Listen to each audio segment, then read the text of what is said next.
Salam, salam damai sejahtera bagi kita semua. Kembali kita ketemu di channel Renungan Firman Tuhan. Tujuan renungan ini supaya setiap orang yang percaya kepada Tuhan, yang sedang mengalami tantangan masalah hidup di dalam kehidupannya, mendapatkan kekuatan yang baru dan dapat dipulihkan, dikuatkan melalui kebenaran firman Tuhan. Itulah sebabnya channel ini hadir bagi kita, supaya bertujuan bahwa kita tidak putus asa dalam setiap persoalan masalah yang kita alami. Bahkan, kita juga mengerti bahwa di dalam persoalan itu ada Tuhan yang selalu menyertai dan memberikan kekuatan kepada kita. Itulah sebabnya tiap-tiap hari kita akan merenungkan kebenaran firman Tuhan. Sebelum kita merenungkan kebenaran firman Tuhan, terlebih dahulu kita berdoa di hadapan Allah. Bapa yang ada di dalam surga, yang penuh kasih di dalam setiap kehidupan kami. Kami bersyukur bahwa Tuhan selalu ada bersama kami, yang tidak pernah mengenal musim di dalam kehidupan kami. Itulah sebabnya kami sebagai anak-anak Tuhan yang tetap percaya di hadapan-Mu, kami serukan di hadapan-Mu, berikan bagi kami roh-Mu, berikan bagi kami kekuatan, sehingga semasa kami ada di dalam dunia, kami layak dikatakan bahwa anak-anak Tuhan, karena kami mampu mempertahankan iman kami di hadapan Tuhan. Terima kasih Bapa, berikan bagi kami roh-Mu, sehingga kami mengerti, memahami, dan kami tahu bahwa selalu ada Tuhan bersama-sama dengan kami. Terima kasih Bapa. Inilah doa dan permohonan kami. Dalam nama Tuhan Yesus kami berdoa. Amin.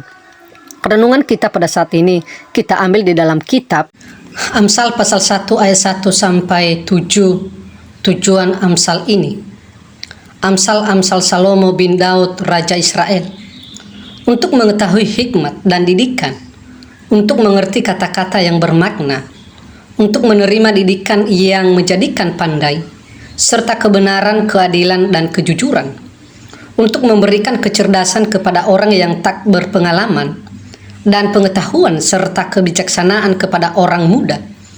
Baiklah orang bijak mendengar dan menambah ilmu, dan baiklah orang yang berpengertian memperoleh bahan pertimbangan, untuk mengerti amsal dan ibarat, perkataan dan teka-teki orang bijak.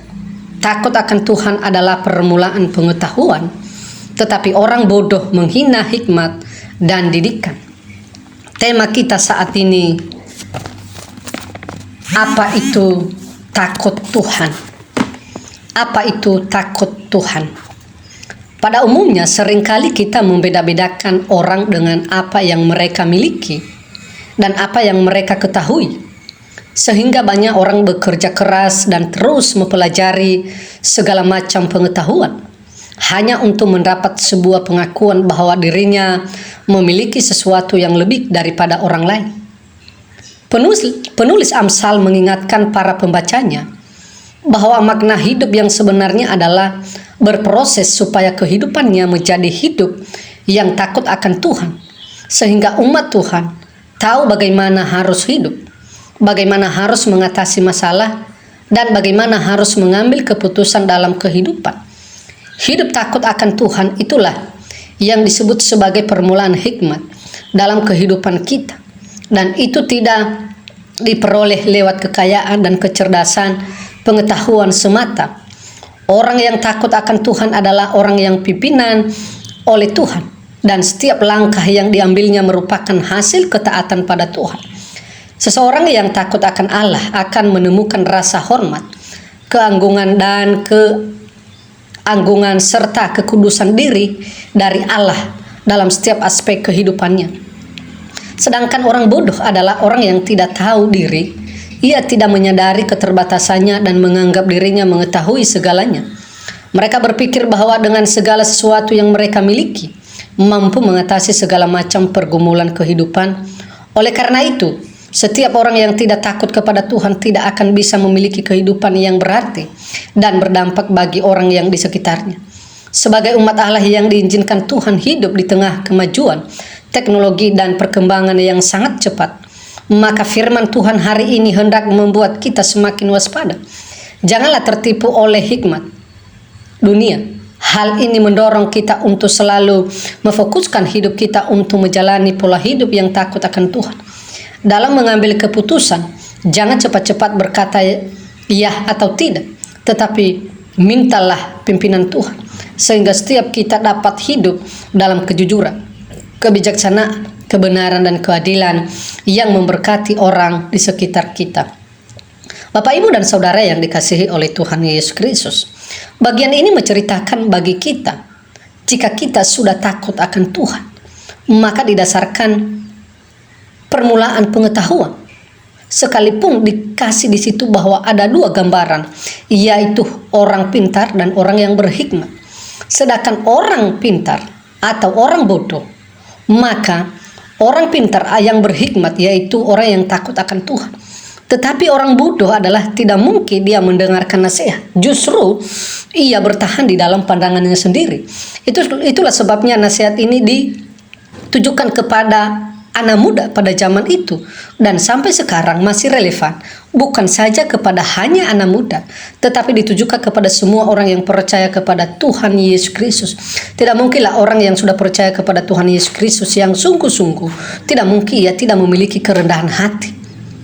Jika ia memiliki kerendahan hati, maka dimanapun dia berada, ia bukan menjadi pembawa perpecahan, justru membawa damai di mana dia berada. Kenapa?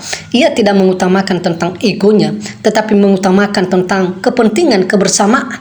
Walaupun itu ia merasa bahwa benar yang dia lakukan demi kepentingan umum, ia tidak mempertahankan hal itu.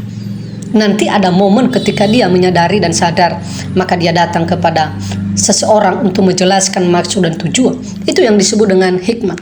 Tetapi orang bodoh adalah orang yang selalu mempertahankan pendapat dan kemauannya, bahkan tidak boleh orang menyanggah apapun yang dia lakukan, walaupun itu salah.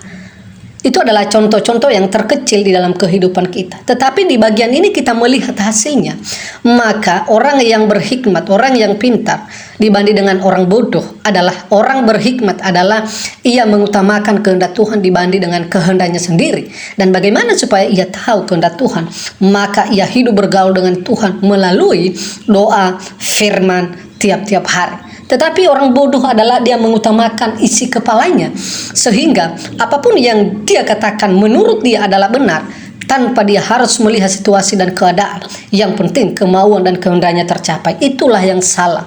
Bapak, Ibu, dan Saudara yang saya kasihi dalam nama Tuhan Yesus Kristus, mari kita merenungkan bagian ini. Jangan sampai salah arah dan jangan sampai salah tujuan kita, sehingga dikatakan kita adalah bukan orang-orang yang bodoh, tetapi orang-orang yang berhikmat.